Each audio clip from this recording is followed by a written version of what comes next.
Ayan. Dapat pala pinakita ko muna yung kung paano mo pinunoseso yung strawberry.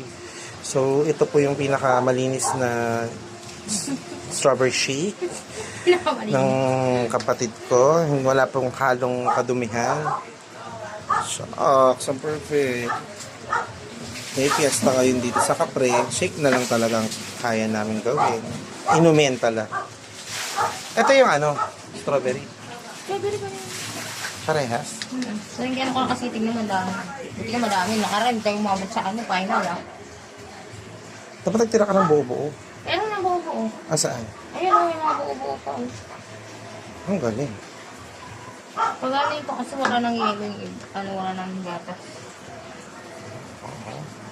Ang galing. Ubusin na namin to, James, ha? Bahala ka dyan. Ang tagal-tagal ng palo mo. Okay. Mga hindi makakakain na ito. Sabi na si Jess.